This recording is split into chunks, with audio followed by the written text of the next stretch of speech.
अस्सलाम वालेकुम स्टूडेंट्स। क्या हाल है बेटे, कैसे हैं आप लोग? बायो का थर्ड चैप्टर हमने कंप्लीट कर लिया था। थर्ड चैप्टर हमारा था द सेल। हमने सेल के बारे में डिटेल से पढ़ा था बेटे कि सेल क्या है। Cell is the structural and functional unit of all living things, मैंने आपको बताया था।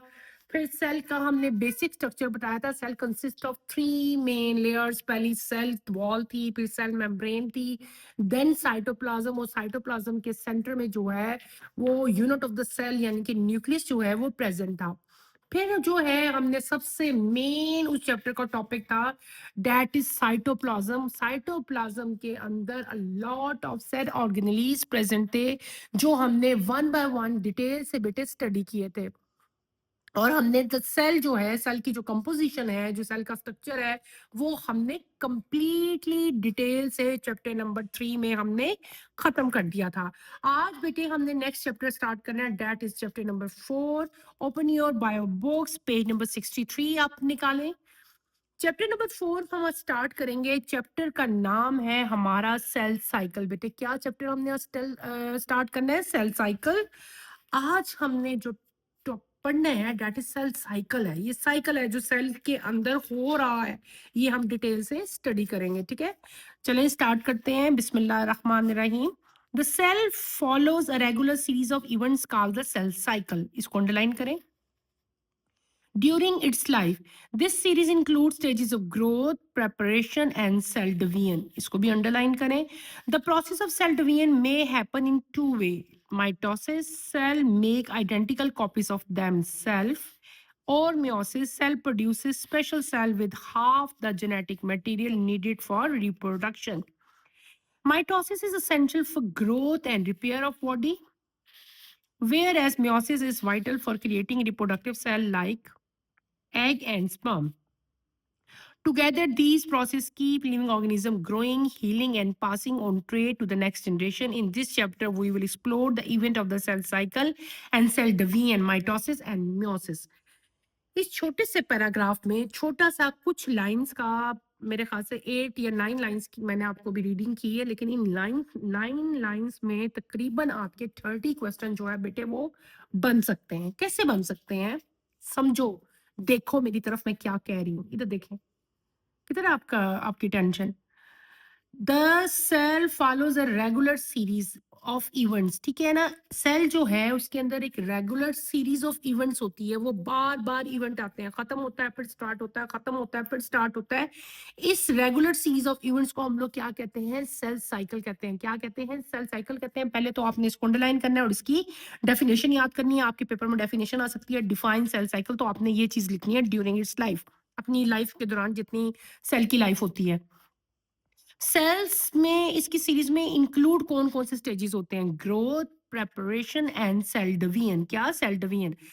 ये 3 चीजें होती हैं इस पूरे साइकिल में। ठीक है, अब सेल डिवीजन कितनी किस्मों की है बेटे? सेल डिवीजन जो है वो 2 टाइप्स की है। कौन कौन सी है? एक है माइटोसिस और एक है मियोसिस। इन दोनों में अब डिफरेंस क्या है? माइटोसिस में सेल की आइडेंटिकल कॉपीज बनती हैं, हू बहू सेम का सेम जैसे सेल होता है वैसे ही सेल की कॉपी बन जाती है। आइडेंटिकल कॉपीज जो हैं वो अपनी ही बनाते रहते हैं, 2 से 4, 4 से 8, 8 से 16 एंड इसी तरह जो है उनका नंबर बढ़ता जाता है।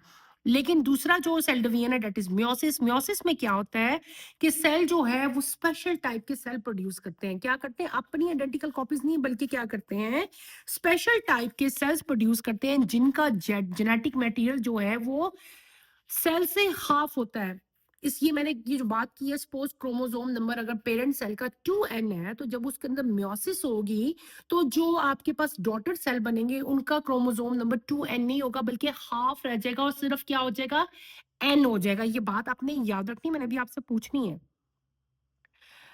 और ये स्पेशल सेल बनते हैं जिनके अंदर जेनेटिक मटेरियल जो है डॉटर में हाफ सेल रह जाता है, और ये स्पेशल सेल जो है ये रिप्रोडक्शन में इंपॉर्टेंट रोल प्ले करते हैं और इन्हीं की वजह से रिप्रोडक्शन जो है वो होती है।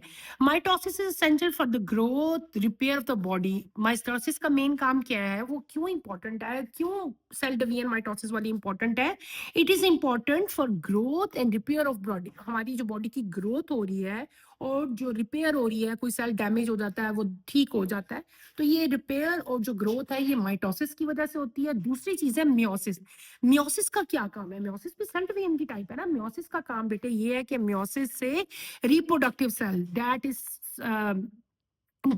एग एंड स्पर्म, ये दो जो है ये बनते हैं और आगे लाइफ जो है वो कंटिन्यू होती है। ठीक है, फिर आपका आता है आगे बेटे हमारे पास कि ये जो दोनों प्रोसेस हैं इनसे ऑर्गेनिज्म की ग्रोइंग हो रही है, हीलिंग हो रही है, और फ्रॉम जनरेशन टू जनरेशन जो है वो जेनेटिक या जीन जो है वो ट्रांसफर जो है वो हो रही होती हैं। ठीक है, इस चैप्टर में हम दोनों टॉपिक जो सेल डिवीजन के हैं दैट इज माइटोसिस और मियोसिस, ये हम जो है डिटेल में बेटे स्टडी करेंगे। ठीक है, समझ आ गई छोटे से पैराग्राफ की। नेक्स्ट आपका आता है सेल साइकिल। क्या आता है बेटे? सेल साइकिल ये हम लोग पढ़ेंगे। What is cell cycle? It is a series of event. It is a series of event, ये इवेंट की सीरीज है। ठीक है, एक पूरा सीरीज आती है in eukaryotic cell from its formation to its division into two daughter cell. The cell cycle can be divided into two main phase, interphase and mitosis phase। ठीक है, हमने आज टॉपिक जो है वो स्टार्ट करना है that is cell cycle. Cell cycle जो है यूकैरियोटिक सेल में होता है और इससे जो है एक सेल की डिवीजन होकर आपके पास दो डॉटर सेल बन जाते हैं। सेल साइकिल को हम लोग बेटे दो मेन फेजेस में डिवाइड करते हैं। Number 1 is interphase and number 2 is mitosis phase. पहले हम जो फेज पढ़ेंगे that is interphase. This phase lasts for about 90% of the total time of the cell cycle। Cell cycle पूरा जो cell cycle है उसमें तो दो phases है ना, मैंने आपको बता दिया कि इंटरफेज है और एक क्या है, माइटोसिस है। और तो जो इंटरफेज है ना उस वो तकरीबन पूरे साइकिल का 90% जो टाइम है ना, टोटल टाइम जो पूरे सेल साइकिल को कंप्लीट होने में लग रहा है, तो उसका 90% टाइम जो है वो किस कौन लेता है? इंटरफेज लेता है, और बाकी 10% जो है वो माइटोसिस लेगा। ड्यूरिंग इंटरफेस के टाइम पे the cell perform the life functions according to its speciality and prepare itself for next division। Interphase consist of the following three phases. ठीक है, इंटरफेस में क्या करते हैं, सेल जो है वो अपने आप को नेक्स्ट डिवीजन के लिए जो है वो प्रिपेयर करता है। सेल डिवीजन जो इंटरफेस है बेटे इसको हम लोग तीन फेजेस में डिवाइड करते हैं। Number 1 G phase, number 2 S phase, number third जो है वो क्या है, G2 फेज। पहले मैं आपको पढ़ाऊंगी G1 phase. What is G1? G1 mean first gap. क्या? First gap. G गैप और 1 जो लिखा हुआ है इसका मतलब है फर्स्ट। ठीक है, it start with the end of mitosis phase। it also called the growth phase। during this phase cell make protein and organelles and so grows in size। cell also make enzyme that are required in S phase for the replication of DNA। G1 phase को बेटे हम first gap phase कहते हैं। ये phase कब start होता है? जब माइटोसिस खत्म हो जाता है। क्या हो जाता है? जब माइटोसिस खत्म हो जाता है। इस फेज को हम लोग ग्रोथ फेज भी कहते हैं, इसमें ग्रोथ होती है। ठीक है ना, पता है ना इस ग्रोथ का। तो इस फेज में होता क्या है? इस फेज में बेटे सेल जो है वो प्रोटीन बनाते हैं, ऑर्गेनेलीज बनाते हैं, और सेल का साइज जो है वो इंक्रीज होता है। और क्या बनाते हैं? सेल जो है एंजाइम्स बनाते हैं, और सेल को जो है प्रिपेयर करते हैं for the replication of DNA. DNA की डुप्लीकेशन और रेप्लिकेशन के लिए जो है वो उसको तैयार करते हैं। क्लियर? नेक्स्ट फेज में हम चलते हैं that is S phase. S mean synthesis. Synthesis mean to make up, बनाना, कोई चीज बनाना। ठीक है ना।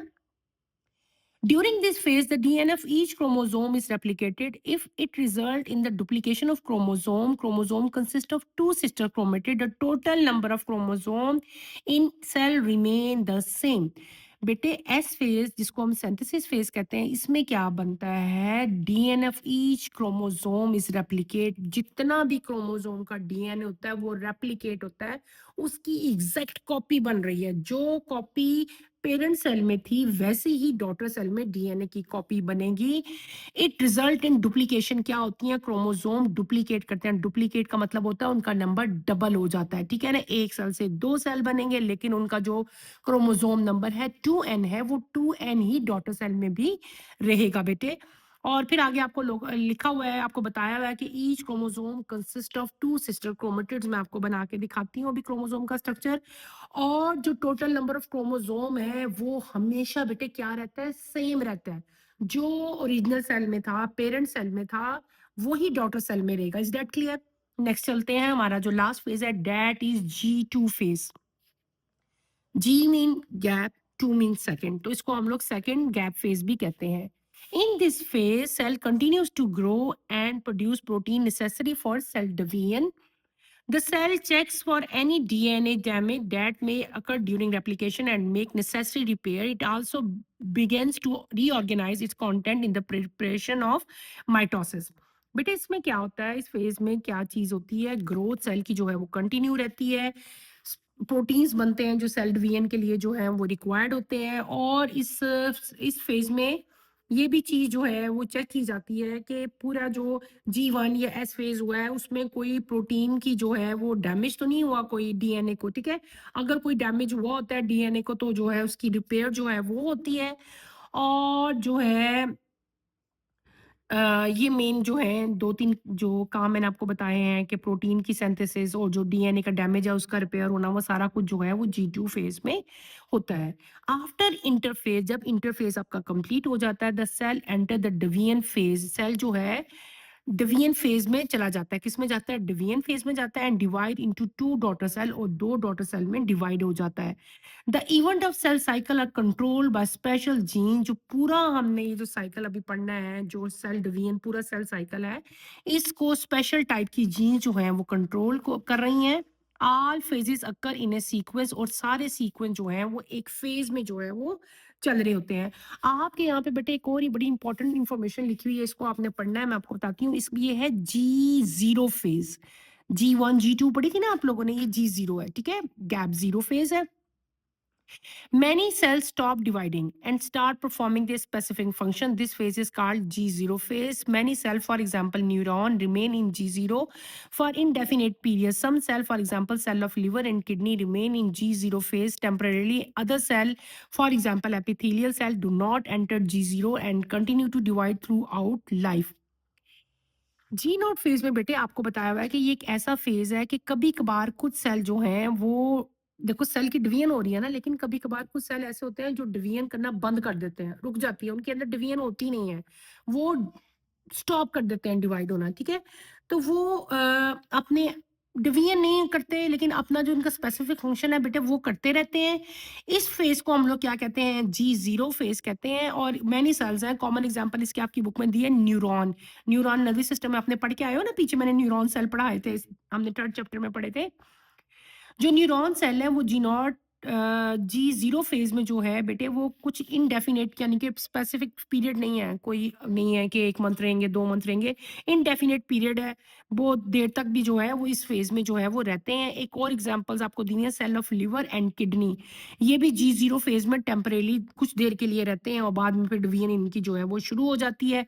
इसी तरह एपिथेलियल सेल भी हम पीछे पढ़ के आए थे ना, वो जो है वो G0 में एंटर नहीं होते और कंटिन्यू जो है वो अपनी थ्रू आउट लाइफ जो है उनकी डिवीजन होती रहती है। ये एक सेपरेट फेज है, आपने इंटरफेज में इसको नहीं लिखना, ये एक सेपरेट है। ये वो फेज है जिसमें क्या होते हैं, सेल जो है वो डिवाइड नहीं करते, वो स्टॉप कर देते हैं और अपना जो स्पेसिफिक फंक्शन है वो परफॉर्म करते रहते हैं। और उनकी एग्जांपल्स आपकी ये लिखी हुई है, आपने एज इट इज एग्जांपल कर लेनी है। लास्ट में आपको बेटे main phases in eukaryotic cell जो है, जो मैंने आपको डिटेल से भी पढ़ाया ना, इंटरफेस के जो फेज हमने डिवाइड किए थे, 4 फेजेस में डिवाइड कर दिया था ना हमने उसको, वो सारे लिखे हुए हैं। पहले इंटरफेज है, इंटरफेज मैंने आपको बताया, फिर हमने उसके G1 phase, synthesis phase, G2 phase और G0 फेज, अभी जो मैं आपको पढ़ा के आई हूँ वो हमने जो है वो इसमें टेबल की फॉर्म में आपको डिस्क्राइब कर दिए हैं। लास्ट में लिखा हुआ है M phase. What is M phase? The cell divide its genetic material equally into 2 new identical cell. M phase में यानी कि माइटोसिस फेज आएगा, वो हम डिटेल से पढ़ेंगे, वो काफी डिटेल आपको दिया हुआ है बुक में आपके। उसमें क्या होगा, सिंपली एक सेल जो है वो 2 सेल्स में डिवाइड हो जाएगा, ठीक है, लेकिन क्रोमोसोम का नंबर जो है वो सेम रहेगा। मैं आपको बेटे जो सेल साइकिल है सिंपल हमारा जो है, जो हमने इंटरफेस पढ़ा है अभी, जो अभी मैंने आपको सारा बताया, उसको मैं आपको ड्रॉ करके जो है वो भी एक्सप्लेन करूंगी, और इसकी डायग्राम आपने लाजमी करनी है। ये आपके पेपर्स में जो है वो अक्सर आती है, इसलिए आपने इसको करना है। Okay, let's start with the diagram. बहुत इजी डायग्राम है, आप अपनी आसानी के लिए बेटे पहले ना इसको लाइट लाइट करके ना एक सर्कल ड्रॉ कर लो।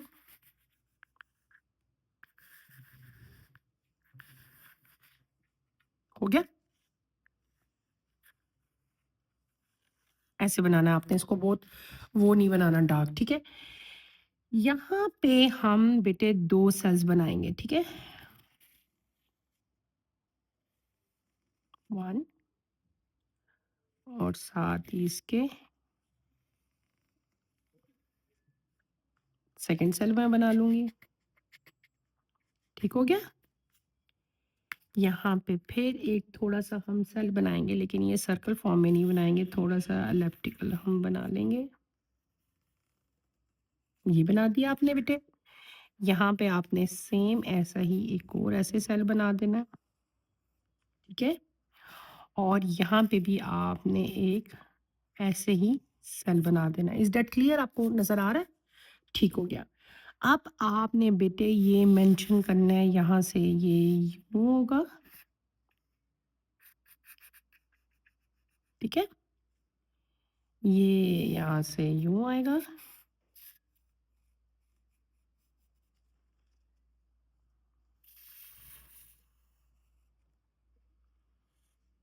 मैं आपको पहले भी बहुत दफ़ा बता चुकी हूँ कि यहाँ पे कोई ये एब्स्ट्रैक्ट आर्ट या आर्ट नहीं बना रहे। मैं पहले भी बुक से भी एक्सप्लेन कर सकती हूँ, या पहले भी आपको पहले से ड्रॉ करके रख के भी एक्सप्लेन कर सकती हूँ, लेकिन ये मेरी हमेशा कोशिश होती है कि बेटे मैं आपके सामने ड्रॉ करूँ, ताकि आप लोग भी देख के तो ईजिली ड्रॉ कर लो। Is date clear? यहाँ तक तो आप बना सकते हैं ना? बना लिया आपने? अब आपने यहाँ पे डिवीजन शो करनी है कि हो क्या रहा है, ठीक है।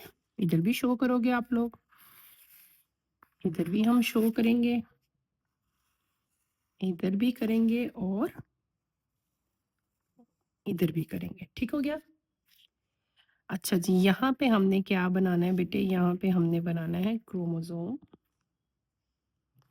यहाँ पे भी हमने क्रोमोसोम बनाना है फुल, यहाँ पे भी हमने फुल क्रोमोसोम बनाना है, ठीक हो गया। यहाँ पे आपने सिंगल सिंगल बनाना है, ठीक हो गया। यहाँ पे हमारे एस्टर्स बनेंगे,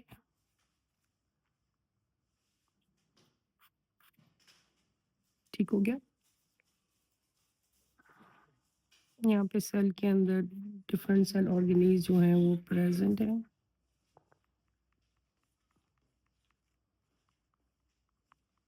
ये आप लोग ऐसे शो कर दो,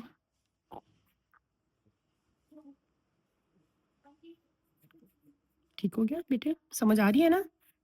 यहाँ पे भी आप ऐसे इनको शो कर दें, ठीक है। एक और चीज़ यहाँ पे आपने मेंशन कर देनी है, ये, ठीक है। यहाँ पे भी आप एक सेल बना दो बेटे। समझ आ रही है ना? बिल्कुल ऐसे ही आपने बनाना है, ठीक है। यहाँ पे भी हाफ कर दो,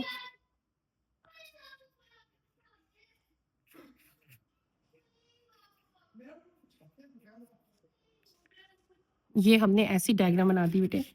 इसके बाद हम इसकी करेंगे लेबलिंग। क्या करेंगे? लेबलिंग करेंगे। लेकिन बेटे आपको मैं एक और चीज़ ही बनाना बता दूं, मैंने अभी आपको एक चीज़ बताई थी, डैट इज क्रोमोसोम। क्या बताया था मैंने आपको बेटे? क्रोमोसोम बताया था। हमने वर्ड बोला था ना क्रोमोसोम बार बार। अब मैं आपको क्रोमोसोम ड्रॉ करके दिखाती हूँ, ठीक है। ऐसा होता है बेटे क्रोमोसोम।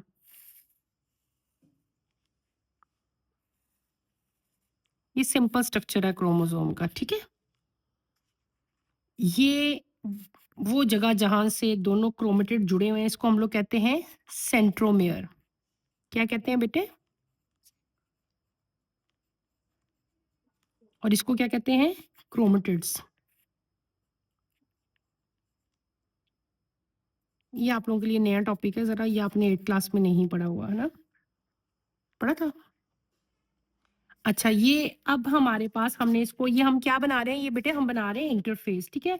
तो ये सबसे पहले हमारा जो फेज है ये कौन सा है? ये है G1 phase, PHA, G1 phase, ठीक है। ये वाला G1 फेज है। G1 फेज में क्या होती है आपकी? Formation of proteins and growth. Clear? फिर आपके पास आता है बेटे हमारा एस फेज। कौन सा फेज आता है? S phase. एस फेज में क्या होता है बेटे? एस फेज में होती है डुप्लीकेशन एंड ग्रोथ। फिर आगे आपका कौन सा फेज आएगा? G2 phase. ठीक है,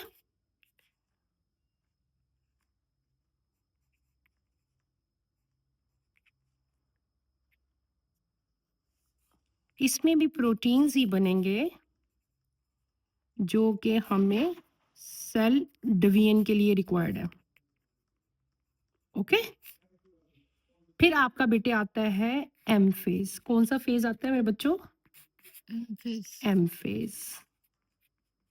एम फेज में क्या होती है? Cell division. ठीक हो गया?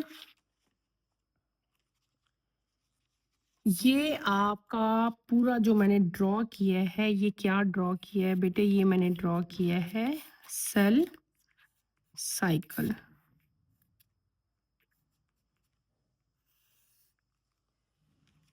ये देखें बेटे, ये मैंने सेल साइकिल जो है ये ड्रॉ किया, आपको नजर आ रहा है? और से देखें। हाँ। अब मैं आपको इस साइकिल सारा बताती हूँ। ये एक चीज मैंने आपको मेंशन नहीं की, ये जो मैंने साइड पे बना दिया बेटे, ये कौन सा फेज है? This is G0 phase. जी, इसमें क्या होता है? टेम्परेरी और परमानेंट, हमेशा के लिए स्टॉप हो जाती है क्या चीज? ग्रोथ। ठीक हो गया बेटे। आज जो चीज हमने पढ़ी है, अपना जो टॉपिक हमने स्टार्ट किया है, दैट इज सेल साइकिल। ठीक है, मैंने आपको आज क्या पढ़ाया है? मैंने आपको बताया सेल साइकिल। फिर मैंने आपको बताया कि सेल साइकिल को हम लोगों ने दो मेन चीजों में जो है डिवाइड किया है। पहले जो है वो आपके आता है इंटरफेस, फिर आपका आता है माइटोसिस। तो मैंने आपको आज इंटरफेस जो है वो कंप्लीटली जो है वो बता दिया। इंटरफेस को बेटे हमने तीन मेन फेजेस में डिवाइड किया था, G1 S phase and G2 phase. ऐसे बताया था ना मैंने, G1 एस फेज और G2 फेज। G1 में मैंने आपको क्या बताया था कि बेटे इसमें क्या होता है? फॉर्मेशन ऑफ प्रोटीन्स बनते हैं। ये इसको हम लोग ग्रोथ फेज भी कहते हैं। इसमें क्या होती है? ग्रोथ होती है, और जो इसमें एंजाइम्स बनते हैं जो कि हमें सेल डिवीजन में रिक्वायर्ड होते हैं। ठीक है, समझ आ गई थी? फिर आपका आता था एस फेज। एस फेज को हम सिंथेसिस फेज भी कहते थे। एस फेज में क्या होता था बेटे? डीएनए की डुप्लीकेशन होती थी, डीएनए की मल्टीपल कॉपीज बनती थी, बिल्कुल आइडेंटिकल कॉपीज, जैसी पेरेंट्स की थी वैसे ही डॉटर की भी बनेगी। ठीक है, लेकिन क्रोमोसोम का नंबर तमाम सेल में जो है वो क्या रहेगा? कांस्टेंट रहेगा, सेम रहेगा। ठीक है, फिर बेटे आपका आ जाता था G2 फेज। क्या आता है? G2 phase. G2 फेज में क्या होता था? इसमें सेल की ग्रोथ जो है वो कंटिन्यू रहती थी, और प्रोटीन जो है सिंथेसाइज होते थे, वो प्रोटीन जो आगे चल के हमें सेल डिवीजन में जो है वो रिक्वायर होते हैं, जो माइटोसिस में रिक्वायर होते हैं, वो जो है इसमें बनते हैं। ठीक है, G2 फेज होगी। उसके बाद आपका जब इंटरफेस इंटरफेस कंप्लीट हो जाता है, ठीक है, इंटरफेस ये तीन फेजेस से कंप्लीट होता है इंटरफेस, ये इधर छोड़ दो। G1 एस और G2 आपका इंटरफेस कंप्लीट हो गया, और जो आपकी सेल डिवीजन होनी है, अगली जो डिवीजन है सेल साइकिल का अगला पार्ट जो था वो क्या होता है? वो होता है माइटोसिस। उसको हम लोग क्या कहते हैं? एम फेज कहते हैं। एम फेज में क्या होता है कि जो पेरेंट सेल है वो डिवाइड हो जाता है टू डॉटर सेल में। क्रोमोसोम का नंबर जितना पेरेंट्स के अंदर होता है, ये 2n होता है, उतना ही डॉटर सेल के अंदर भी जो है वो रहता है, यानी कि क्रोमोसोम का नंबर क्या रहेगा? कांस्टेंट रहेगा। बेटे माइटोसिस का प्रोसेस जो है ये ऐसे ही सिंपली नहीं हो जाता, ये काफी लंबा इस प्रोसेस है। इस प्रोसेस को इंशाल्लाह हम नेक्स्ट टॉपिक में जो है डिटेल से मैं आपको समझाऊंगी। फिर मैंने आपको एक और चीज मेंशन अपनी डायग्राम में की थी और पढ़ाया भी था, that is G0 phase. That is G0 phase मैंने आपको बताया था। G0 फेज क्या होता है बेटे? G0 फेज जो है ये वो फेज होता है कि कभी कभार सेल जो है वो क्या करते हैं, उनके अंदर डिवीजन नहीं होती, वो डिवीजन को स्टॉप कर देते हैं, डिवाइड नहीं होते। इस और एक वो टेम्परेरी फेज में चले जाते हैं। वो फेज टेम्परेरी भी हो सकती है, वो फेज परमानेंट भी हो सकती है। वो अपनी ग्रोथ, अपनी डिवीजन को स्टॉप कर देते हैं। वो कुछ अरसे के लिए भी स्टॉप कर सकते हैं या वो हमेशा के लिए स्टॉप कर सकते हैं, लेकिन वो सेल अपने स्पेसिफिक फंक्शंस को परफॉर्म करते रहेंगे, ठीक है? इस तरह के फेज को हम लोग क्या कहते हैं? G0 फेज कहते हैं, ठीक है? फिर मैंने अपनी डायग्राम में आपको एक और चीज भी मैंने बता दी है, that is structure of chromosome. क्या structure of chromosome? Chromosome consist of 4 chromatids. ये इसके आर्म्स है, समझो 1 2 3 4। इनको हम लोग क्या कहते हैं बेटे? क्रोमेटिड्स कहते हैं। वो सेंटर, वो जगह जहाँ पे चारों क्रोमेटिड्स एक दूसरे के साथ अटैच होते हैं, उस जगह को हम लोग क्या कहते हैं? सेंट्रोमेयर कहते हैं। बेटे आपने ये सेल साइकिल जो है, जो इंटरफेस मैंने आपको आज बताया, ये मेरे बेटे आपने अच्छी तरह करके आना है। कल मुझे ऐसे ही आपने लिख के भी दिखाना है, एक्सप्लेन करना है, और ऐसे ही आपने इसका साइकिल भी जो है मुझे ड्रॉ करके दिखाना है। इसको आप लोग और से देख लें, ऐसे ही आपने बनाना है। और कोई चीज़ मुश्किल हो, कोई कंफ्यूजन हो तो आपने मेरे से पूछनी है। अल्लाह हाफ़िज़।